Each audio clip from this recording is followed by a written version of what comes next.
Le podcast minier vous est fièrement présenté par Agnico Eagle, la plus grande société minière au Canada et le deuxième producteur aurifère en importance au monde.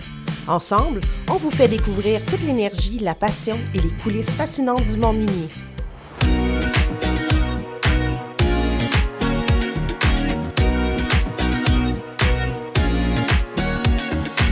Bienvenue dans ce nouvel épisode du podcast minier dans le cadre de Québec Mine 2025. Je suis votre animatrice Manon Rouillé et présidente de Rouillé Agence de communication.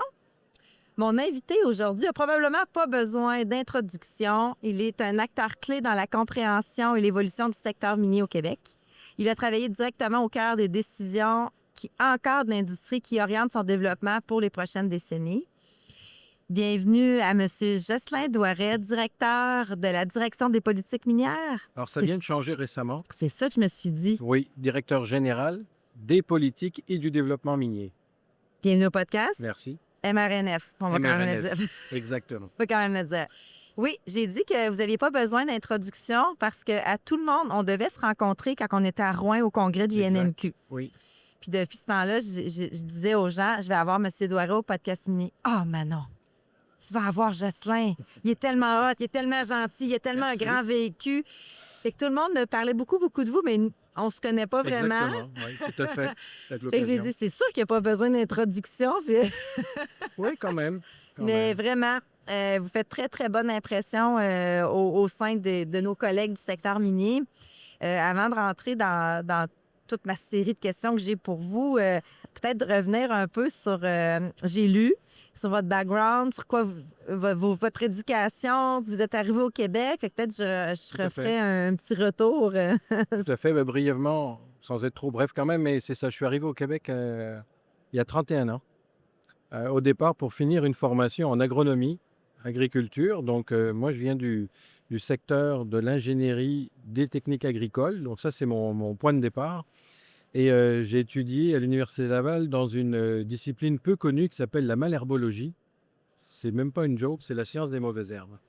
Donc, j'ai commencé comme ça, je dirais, au Québec. Mais qu'est-ce qui peut intriguer quelqu'un de faire ça? Ah, ben, c'était au départ pour faire de la lutte biologique. Donc, il y avait une volonté, deux choses en arrière. Je dirais, premièrement, préservation de l'environnement.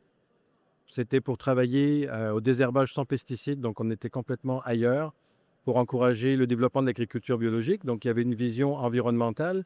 Et puis, deuxième vision, c'était comment faire passer une innovation au rang des pratiques. Donc, comment rendre ça pratico-pratique pour un secteur. Donc, j'ai commencé dans ce secteur-là.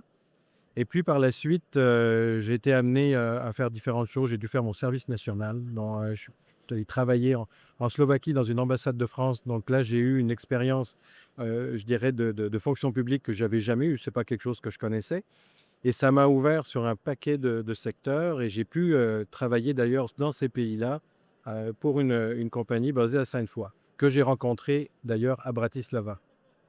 Donc, évidemment, rencontrer son employeur de Sainte-Foy à Bratislava, c'est pas courant non plus. Ah, absolument pas. Donc, j'ai eu cette chance-là de revenir au Québec, finalement, pour y travailler. Et puis, étant agronome de formation, je suis devenu aussi membre de l'Ordre des agronomes. Donc, après une période dans le développement international, l'import-export, là, j'ai commencé à travailler dans le secteur agricole, l'agronomie, mais là encore dans une perspective environnementale de recyclage et fabrication d'engrais organiques à partir de fumier et lisier. Alors, on commence à être loin du secteur minier. Comment ça s'amène au secteur minier? C'est qu'au fur et à mesure du développement de cette entreprise-là, il fallait trouver des solutions simples pour déshydrater des boues. Et j'ai trouvé dans un salon, le World Pork Expo en Iowa, un produit qui s'appelle le Géotube, qui est un produit qui permet de déshydrater des boues. Et les premières applications souhaitées, c'était le secteur agricole. Après, on est passé dans le secteur municipal. Et après un an et demi, on a été contacté pour travailler dans le secteur minier. Et on a eu la chance de faire un dénoyage d'un open pit au Nouveau-Brunswick avec ce produit-là. Et là, l'aventure minière a commencé.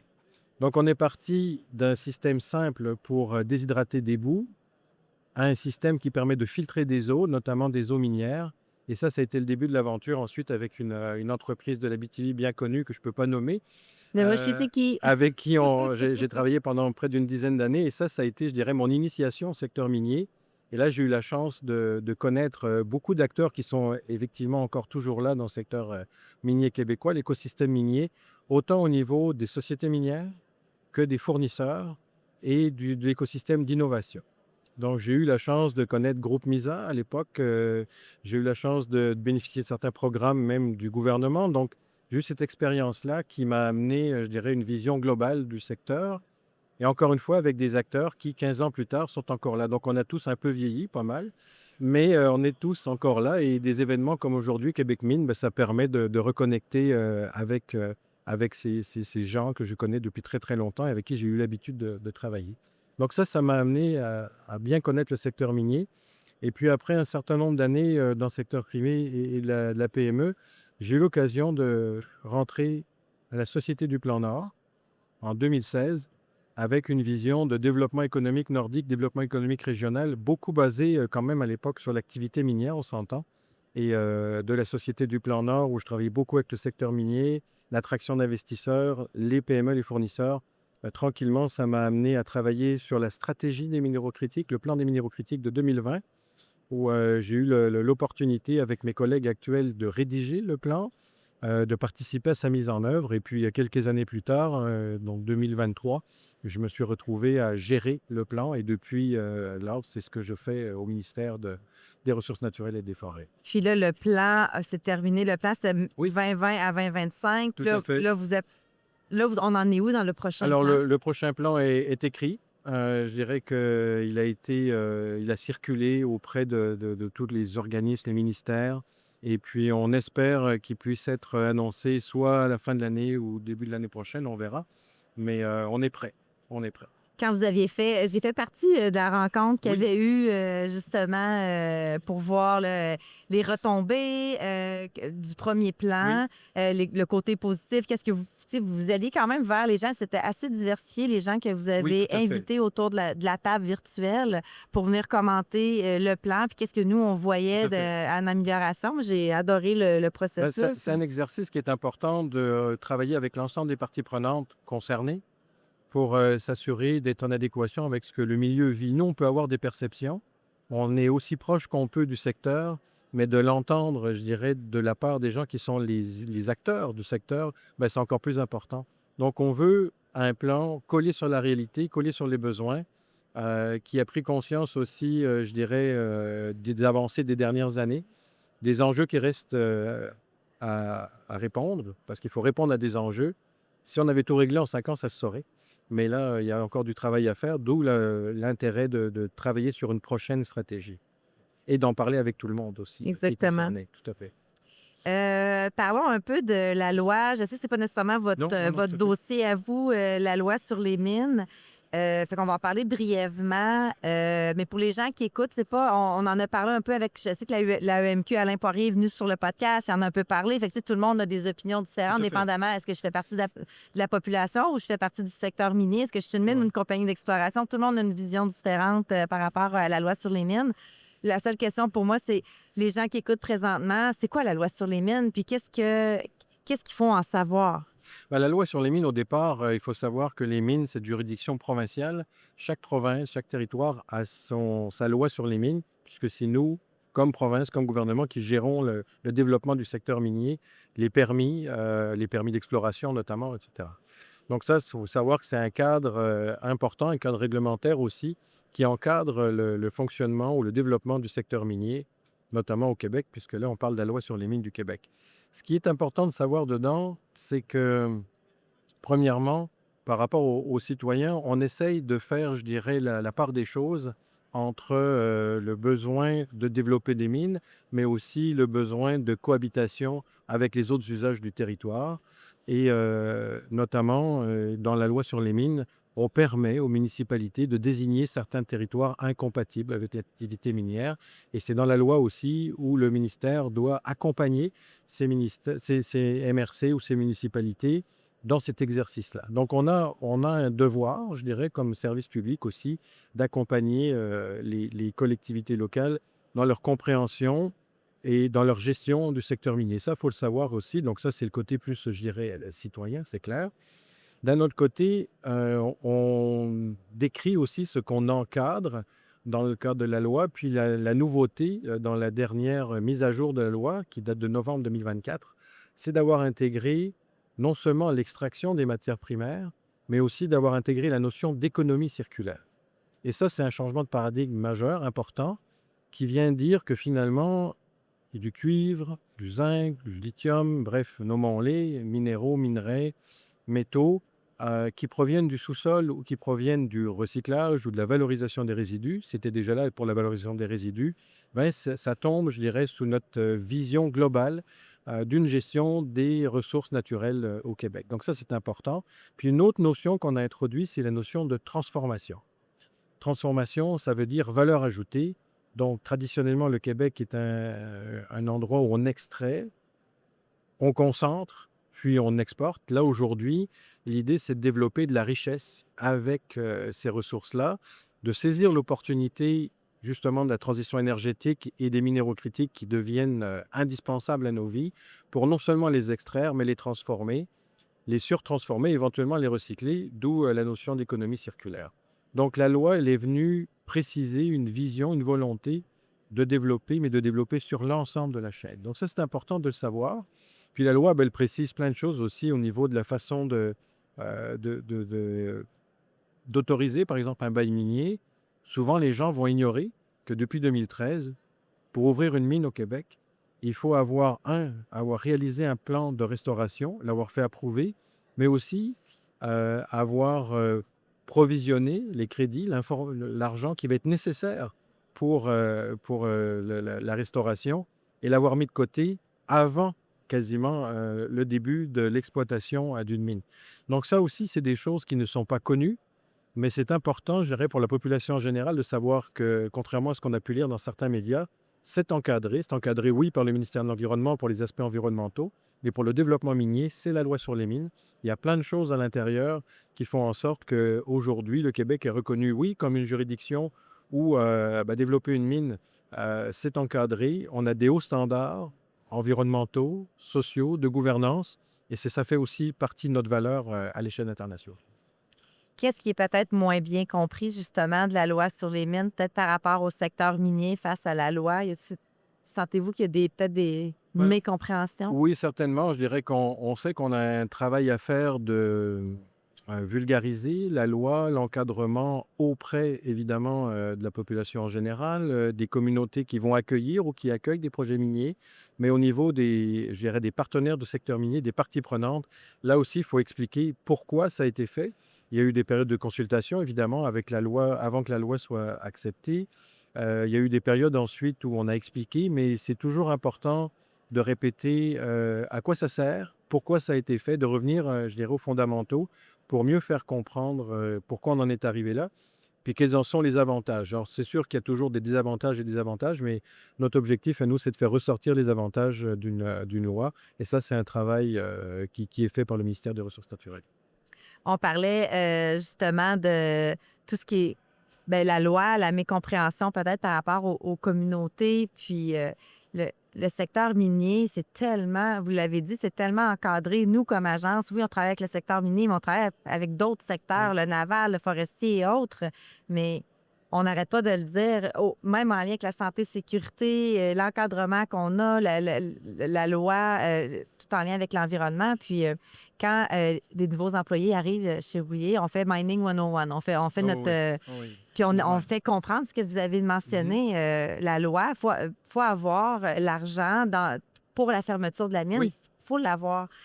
Mais les gens ne le savent pas. Non. Puis même les employés, quand je leur dis « Ah, Tout OK, à fait. mais on ne savait pas qu'il y avait tout ça. » Fait que c'est qu'est-ce qu'on pourrait faire pour que le grand public comprenne davantage qu'est-ce qu'on fait, puis comment que c'est sécuritaire. Puis c'est sûr que si on parle d'une mine, il y a une empreinte environnementale. Je veux dire, on ne commencera pas à se leurrer là-dessus. C'est Là. indéniable. Oh, oui, C'est clair, indéniable, clair. comme vous dites, mais il y a quand même une notion qu'on ne réussit pas à...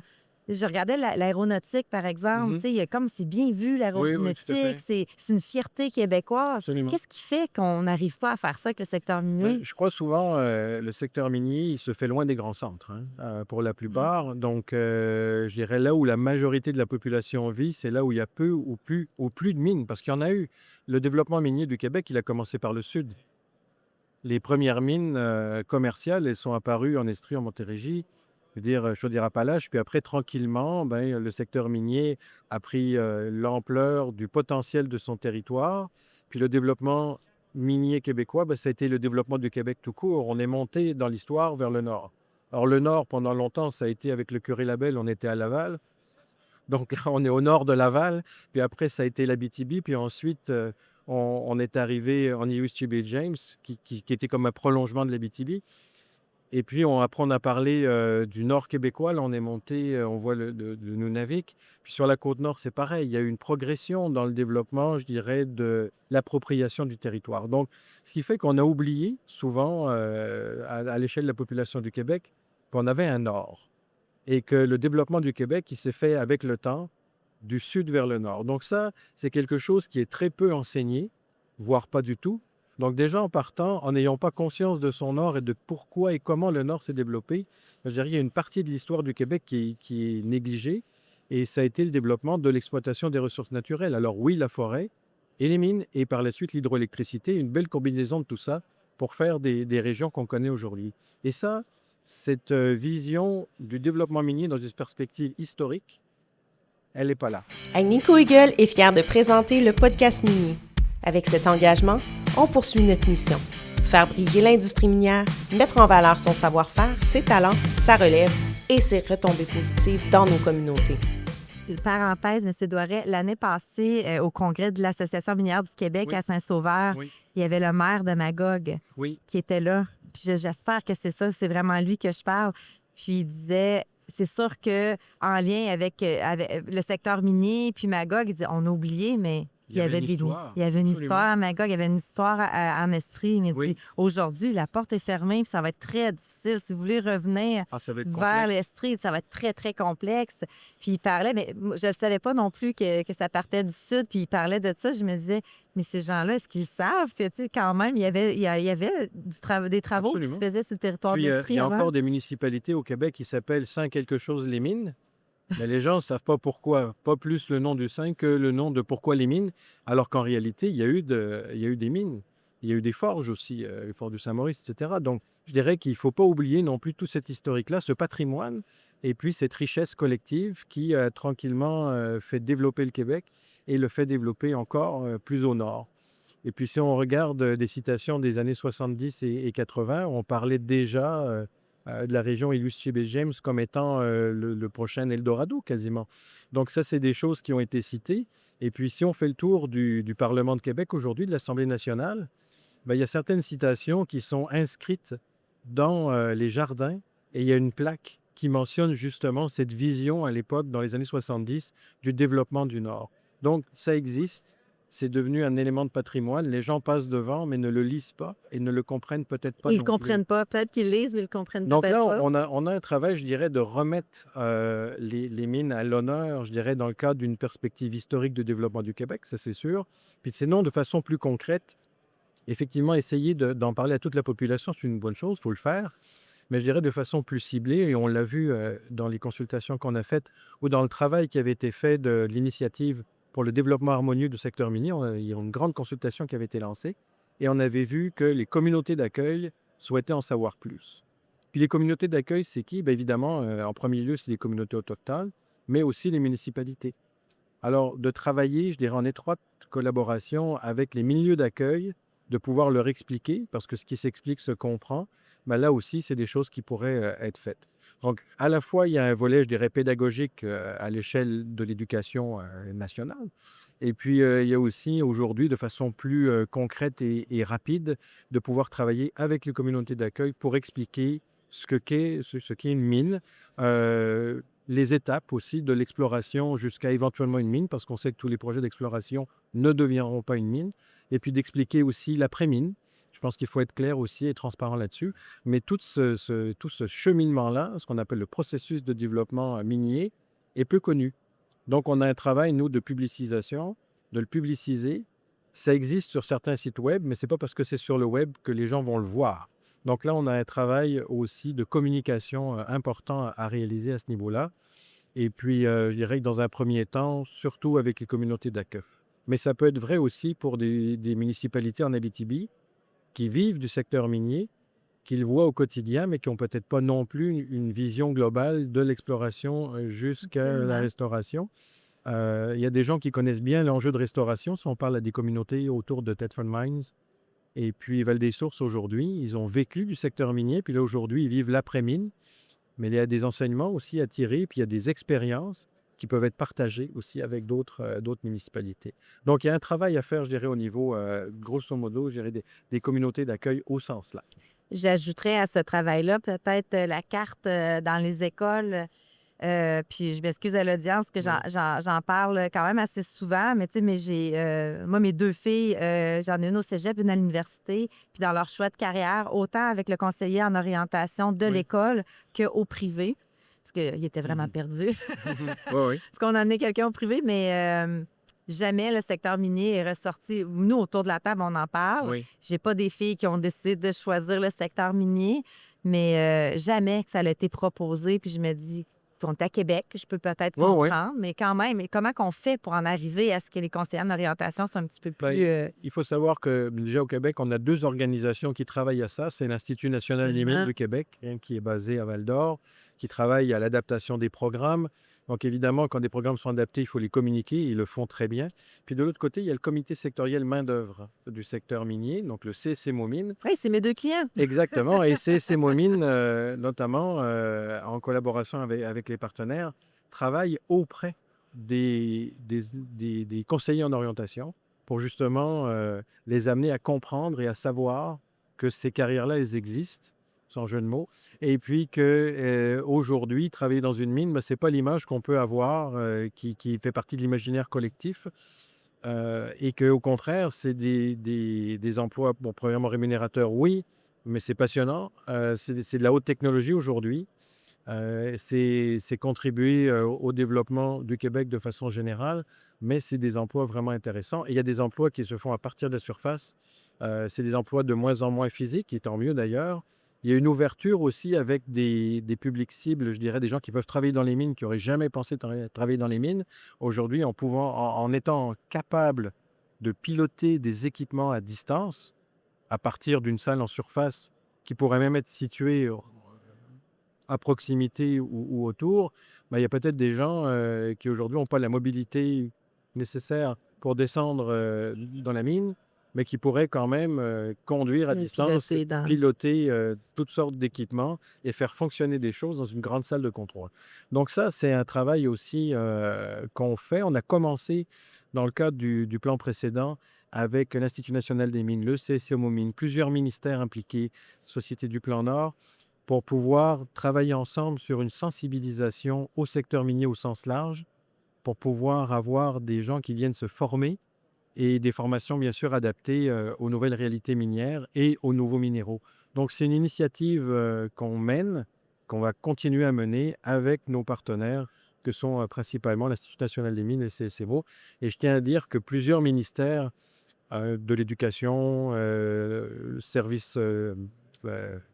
oui, l'ensemble des services finalement gouvernementaux, on arrive à les sensibiliser aussi. Puis on a une bonne participation de nos collègues à l'intérieur du gouvernement qui ont été sensibilisés aux besoins justement de main-d'œuvre. Parce que la question de la main-d'œuvre, avec le vieillissement de la population, on a une étude qui a été faite aussi récemment sur les besoins en main-d'œuvre et on voit que dans les prochaines années, on parlait de 18 000 personnes qui devraient rentrer dans le secteur minier pour soutenir le développement. Donc il y a des belles opportunités, il y a des beaux métiers. Et ça va du travailleur, je dirais, avec un DEP à quelqu'un qui peut être un ingénieur ou encore une maîtrise ou un doctorat. Et là-dessus, je dirais qu'on a un bon bassin de gens formés, à former aussi.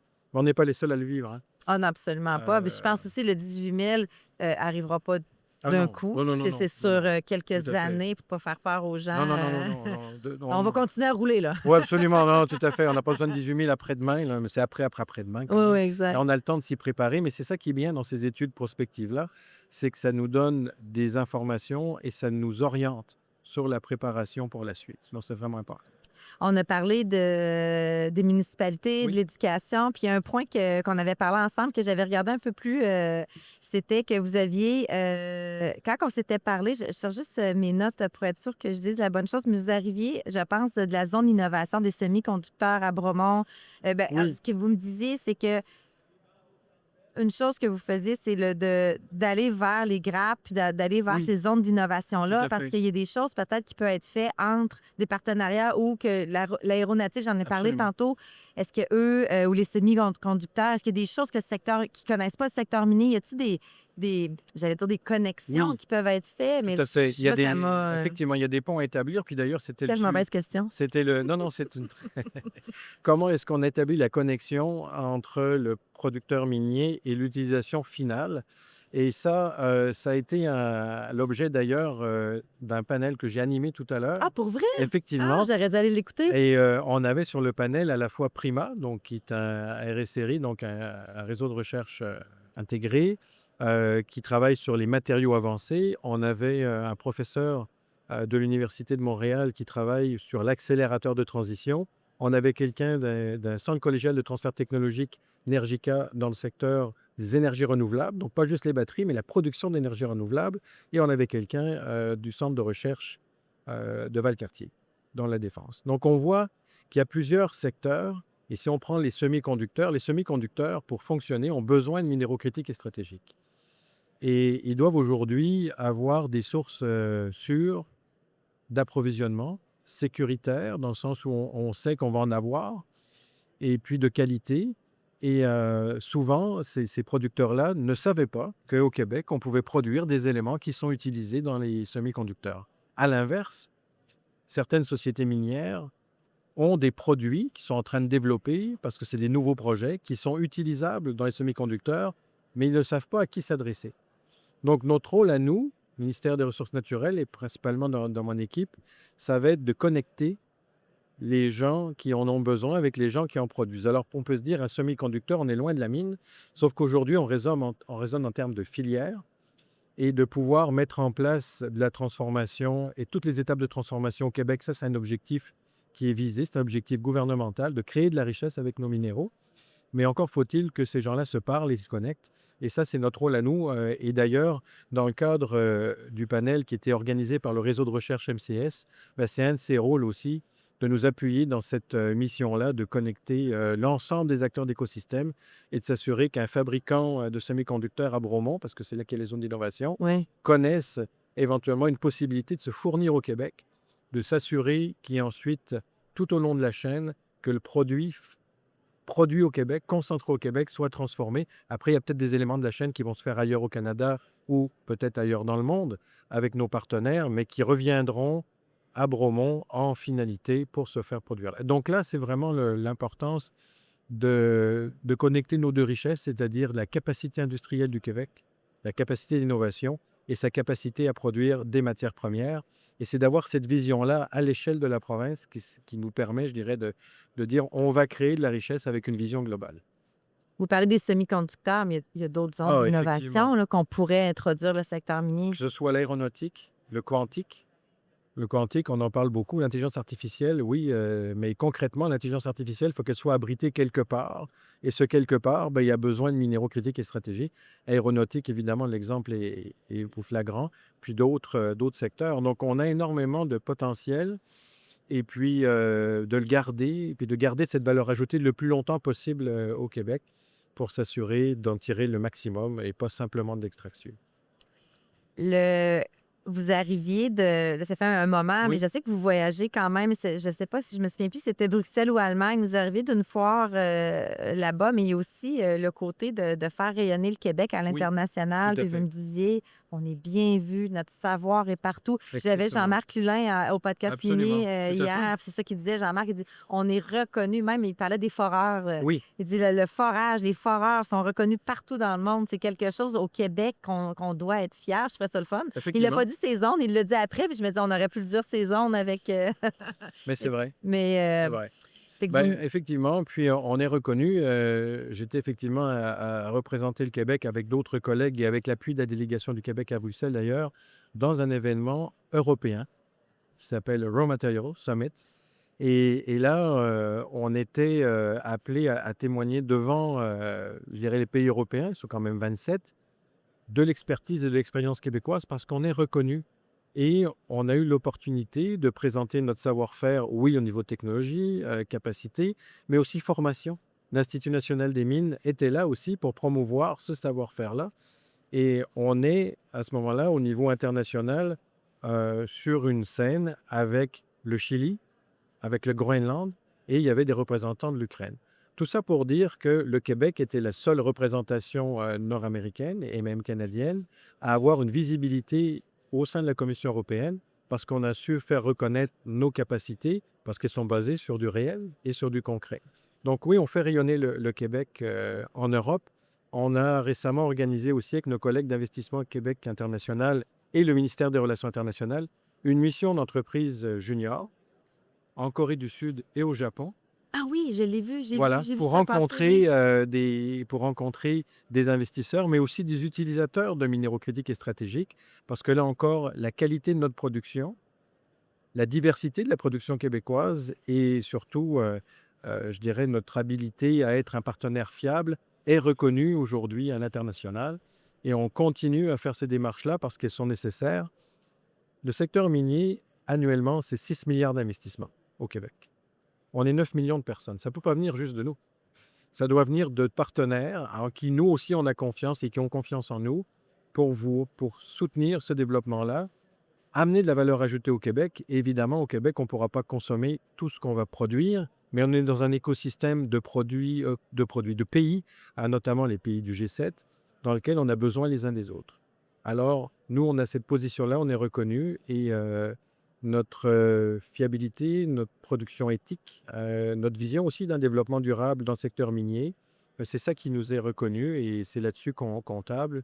Et on travaille à la fois au niveau des investisseurs privés, mais aussi à la fois des gouvernements étrangers qui aujourd'hui, dans plusieurs pays, orientent les chaînes d'approvisionnement chez eux. Donc, on a un travail à la fois diplomatique et à la fois économique. Comment on mesure le succès ou dans combien de temps? Là, on parlait de la mission qu'il y a eu au Japon, Oui. justement. Comment qu'on mesure le succès de cette mission-là? Ben, en fait, on va le voir avec le temps, peut-être des ententes qui vont se signer, peut-être des investissements, mais je dirais que c'est des démarches qu'on a commencées il y a déjà longtemps. Dès 2016-2017, c'est des choses qu'on a commencé à faire à l'époque avec la Société du Plan Nord. Et puis ensuite, avec le ministère des Ressources naturelles et des Forêts, avec l'appui d'Investissement Québec et des Relations internationales. Et je dirais, dans les 5 dernières années, si on mesure 2020 à 2025, qu'est-ce qu'on a vu? On a vu une augmentation de près de 270% de l'investissement dans les minéraux critiques et stratégiques. Uniquement là, on est passé d'une centaine de millions à un petit peu plus de 500 millions uniquement à MCS. C'est pas arrivé par magie. Oui, on a mis en place des incitatifs fiscaux, on a mis en place des programmes, mais il a fallu en faire la promotion de notre terreau fertile, on va dire, d'investissement. Et les investisseurs ont répondu présent. Donc, on l'a vu, une augmentation importante aussi des projets miniers qui ont passé le cap de l'évaluation économique préliminaire. On en avait une trentaine à peine en 2019, avant la stratégie, avant la politique. En 2025, on était rendu à 54. Donc, ces investissements-là, ils sont venus pourquoi? Ben oui, les sociétés privées font leur job, mais nous, on a un travail d'accompagnement et de promouvoir, je dirais, l'environnement d'affaires du Québec, et c'est ça qu'on fait depuis de nombreuses années et de façon très appuyée depuis 5 ans. On parle beaucoup de MCS, puis de minéraux critiques stratégiques qui va englober les terres rares, Lithium, le graphite, lithium, on a graphite 28 au et tout Québec. ça. Ces minéraux-là sont peut-être un petit... Est-ce qu'on pourrait dire que ces minéraux-là se trouvent un peu plus dans le sud que dans le nord? Pas nécessairement. Je dirais que si on regarde une carte du Québec aujourd'hui, puis on regarde la carte des projets, juste les projets les plus avancés en lithium, en dehors de la seule mine qui fonctionne, qui est à la Corne en Abitibi, les autres projets sont au nord du 49e parallèle, en Eastchibee-James, pour la très, très grande majorité. Il y a du graphite dans le sud du Québec. Il y a un projet qui est bien connu, qui continue à avancer, qui serait prêt à construire, mais qui a aussi, je dirais, un potentiel de développer d'autres potentiels gîtes qui sont connus sur la côte nord. Et sur la côte nord, quand on descend un petit peu au sud de Fermont, autour de Fermont, on est encore dans la fosse du Labrador. Là, il y a un gros, gros potentiel de graphite pour le Québec. Donc, on a beaucoup de potentiel au nord. On en a aussi au sud, avec au sud des enjeux, je dirais, qu'on connaît, de cohabitation des usages. mais le gros potentiel est quand même situé en territoire nordique. Quelle initiative qu'on pourrait mettre en place pour une meilleure intégration, peut-être des groupes justement sous-représentés? On parle du Nord justement, puis, puis on parle de pénurie de main-d'œuvre. Oui, On a les peuples tout autochtones, à fait. les communautés. Les travailleurs sont formés. Tu sais, on pourrait former davantage les travailleurs. Comment qu'on pourrait favoriser cette intégration-là davantage? Parce qu'on en a de la main-d'œuvre. Puis je Absolument. disais, puis j'aime pas, je sais plus de où, mais ça disait que c'était 10 de la population des peuples autochtones qui travaillaient pour le secteur minier au Canada. Mais là, c'est plate, j'ai pas ma source. OK. J'ai pas de statistiques non plus. Mais tu sais, je me dis, si c'est juste, Oui. on pourrait augmenter cette statistique-là. Absolument. Et puis, il y a des initiatives intéressantes, structurantes. L'Institut national des mines, par exemple, a publié un document qui favorise l'intégration justement des clientèles autochtones dans les formations, principalement du secteur minier. Donc, il y a des initiatives dans ce sens-là. Le CSC Momine aussi mène des actions directement auprès des communautés avec des introductions au secteur minier qui peuvent, je dirais, susciter des vocations, on l'espère, et puis par la suite d'avoir des formations qui se développent. Donc, on l'a vu, il y a eu des initiatives qu'il faut continuer à renforcer sur le territoire nordique et en Abitibi et même, je dirais, ailleurs au Québec. Donc oui, on a un potentiel parce que au niveau des communautés autochtones, Premières Nations et Inuits, il y a une population jeune, une population qui peut effectivement y travailler, qui peut être formée. Et puis ce qu'on a vu aussi comme apparition dans les dernières années, c'est l'apparition de fournisseurs autochtones performants, capables de participer à la construction d'une mine, à la maintenance d'une mine. Donc je dirais que l'avantage aussi des communautés, c'est qu'elles sont sur le territoire. Donc c'est de pouvoir saisir les opportunités de développement avec le développement métier sur leur territoire. Donc à nous, je dirais, de travailler en étroite collaboration avec les communautés pour leur fournir les outils et travailler avec eux pour avoir des outils adaptés. C'est important pour pouvoir justement saisir ces opportunités-là. Mais il y a déjà des initiatives, il y a déjà des outils qui existent. Continuons à travailler dans ce sens-là. D'en faire la promotion peut-être un peu Absolument. plus, j'imagine. Oui, tout à fait. Peut-être comme dernière question, vous avez dit que le plan était fraîchement rédigé et Il est le prochain, rédigé. il est Oui, rédigé. oui. Sur quoi qu'on s'enligne pour les 5 prochaines années? Là, ça serait quoi? Ben, je Pas dirais votre souhait, mais qu'est-ce qui... il n'y a pas de scoop, là, on est vraiment dans la continuité. Et puis avec une volonté gouvernementale, je dirais, de créer de la richesse sur la base de l'exploitation, transformation et même recyclage des minéraux. Ça a été écrit dans la vision économique du gouvernement qui a été sortie la semaine dernière. Et parmi les piliers du développement économique et du pilier du développement du Québec tout court, on retrouve quoi? Les minéraux critiques et stratégiques. On parle aussi du fer de haute pureté, de l'acier, on parle de l'aluminium. Donc je dirais que juste à se référer à ce document-là, ça donne une bonne idée de vers où s'en va. La vision est là. La vision est claire et puis après, ben, ça va être de la mettre en œuvre. Pensez-vous, j'ai une dernière question, pensez-vous, parce qu'on parle beaucoup d'MCS, pensez-vous que les sociétés d'or se sentent délaissées?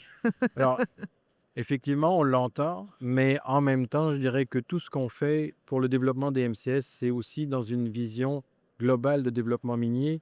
Quand on parle de formation, quand on parle d'outiller des communautés, quand on parle de mieux communiquer sur le secteur minier, ben, en bout de ligne, ça bénéficie à tout le monde. Puis n'oublions pas qu'au Québec, on parle de mines d'or, mais on est souvent sur des gisements polymétalliques. Ça veut dire que quand on extrait de l'or, quand la roche, elle sort, il n'y a pas que de l'or dedans. Et d'ailleurs, aujourd'hui, un des plus gros producteurs de cuivre, c'est pas énorme, eh ben, c'est une mine d'or au Québec qui vient fournir une partie de... C'est qui la mine? C'est la mine La Ronde, tout simplement, c'est connu.